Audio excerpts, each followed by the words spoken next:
The second person to be inducted tonight, someone who was very special to me. I first came across this person about 13 years ago, speaking on the club's behalf at the opening of our new club rooms. I didn't really know the person really very well at that stage, to be honest. I didn't know them at all. And I'll give it away, she spoke. And I just thought, my goodness me, this young lady, she is just sensational. She represented our club with such poise. I couldn't believe it. You know, the soccer club was there, the council was there, and they spoke, and you know, you're just there. But when this particular person spoke, I was so proud to belong to Holy Trinity, and I'm just so proud to be able to call this person up in a moment to award her life membership of this great club.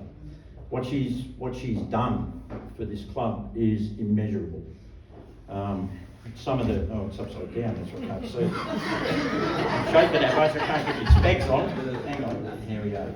All right, I think we all know who I'm probably talking about.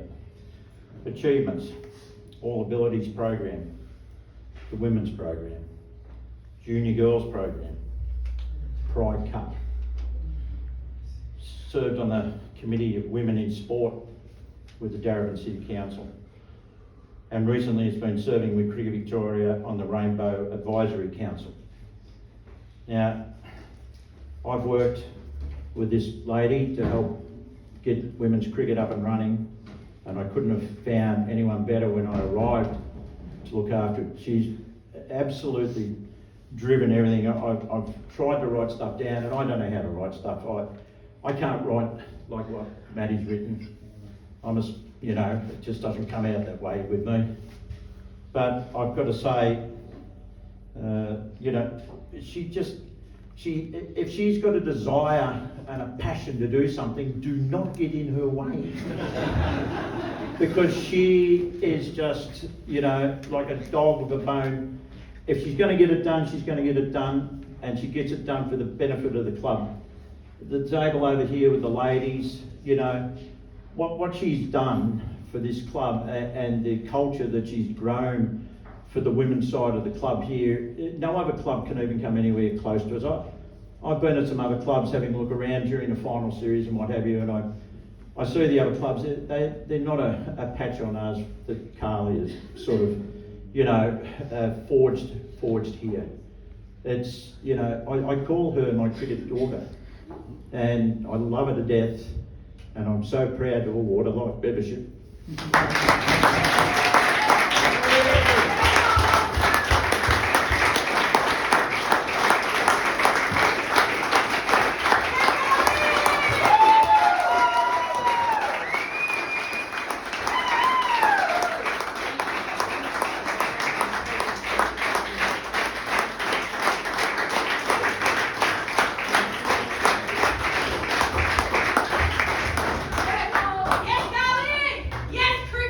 I'll just throw my speech out to them. Well, so that's what matters the most, I think. I'll go through my speech, but John's covered a bit of it. But firstly, congratulations, my dear. I love you. thank you. I love you too, John. For most of you here tonight, I think your interaction with Carly will have been over the past few years. But Carly's been making a splash at the Trinners for a long time. Well, at least 15 years, otherwise you wouldn't be here. But at least 15 years. I think when Carly first came to the Trinners, or when I dragged Carly to the Trinners, cricket clubs were a different environment. You know, they were male focused, testosterone driven, not typically too family friendly, and certainly not, you know, not often an environment where females felt sort of welcome and safe. And the Trinners back then was just like any other club.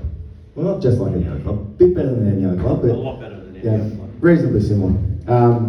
And so I think sometimes we take for granted how lucky we are to be part of a great club.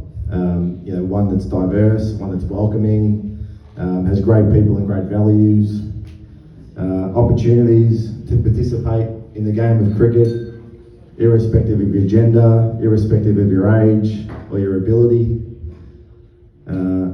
But creating a culture like this takes a long time, and it takes people with a passion, and it takes people with drive, and it takes people who are prepared to push boundaries and challenge the status quo, knowing it's going to be hard, but knowing it's going to be worth it. And I think the life members that have been inducted in the last few years had the exact same trait. They were prepared to do things differently, knowing that they were going to leave the club in a better position than when they started, and Carly is no different. Carly was a general committee member from 2008-2009 through to 2013.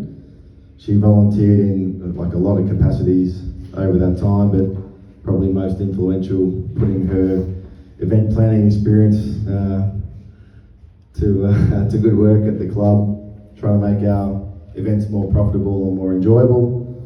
2014-15, she represented the club in the Darwin Women in Sport Network, and I think the connections and the relationships she built, in those couple of years became instrumental in helping the club obtain funding and resources for facilities, and also to build on our women's program, which was to come in the years following that.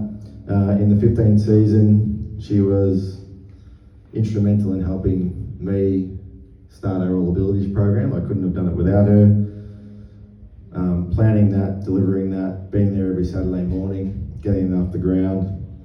In 2017, not on the committee, but she was a critical piece of the puzzle in conjunction with Sam Clarkson in getting our first women's team on the park. So I think Sam came to Carly and said, we're starting a women's team, I've got three players? Four players. Will you be the fifth player? Sam twisted her arm a few times, and once Carly agreed, I think within a week we had 12 or 13 players. It's typically what she does. Carly doesn't do things half-assed, if you haven't worked it out by now. Later that season, or the end of that season, Carly became one of our first premiership players, and then would go on to be the first female senior player to play 50 games for the club. In 2018, not well, but I was there. 50 first player to reach 50 games. In 2018, she rejoined the committee in the newly created role of women's coordinator, driving recruitment, admin and culture for the women's program. In 2019, on top of that, she took on the role of secretary as an executive committee member, and Dos will attest to the fact that she did an amazing job. Dos was very unhappy when she decided not to do that.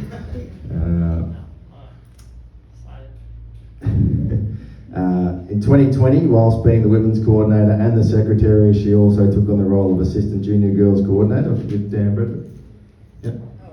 I think Dan might have come a bit later. It might have been with Dos, I think. Might have been with Dos, but assistant junior girls coordinator. And then the years following, she also represented us, the club, on the Eastern Cricket Association Junior Girls Committee and captained the women's 11 team. Second 11 team. Sorry. There's too many things to get my hair in. Throughout these years, Carly's also volunteered in many other aspects of the club, but I'm conscious that it's 11:03 p.m. and we don't want to be here till 1 a.m. So take my word for it. I know I'm biased. I'm her husband, but I think we'll struggle to find any other person who has contributed more to making our club a diverse and welcoming environment, and I'll talk about that quickly. Her drive, her passion, her time, her energy, and as John alluded to, her determination to build, grow and nurture our female program has fundamentally changed our club for the better.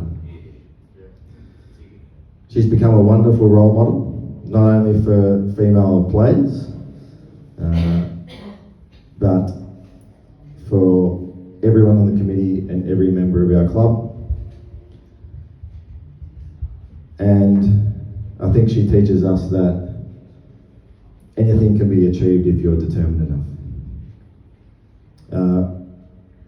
On top of a successful women's program, I think with the growth of that program, Carly saw another challenge that some of our members were facing, and with it, another opportunity to improve the Holy Trinity Cricket Club culture, to increase our diversity and inclusiveness. Sporting clubs can be an intimidating place at the best of times, even more so if you identify as part of the LGBTQI community. We thought our culture was quite good, and it was. Better than most, and certainly welcoming of anyone if you're a good person. To Carly, this wasn't good enough.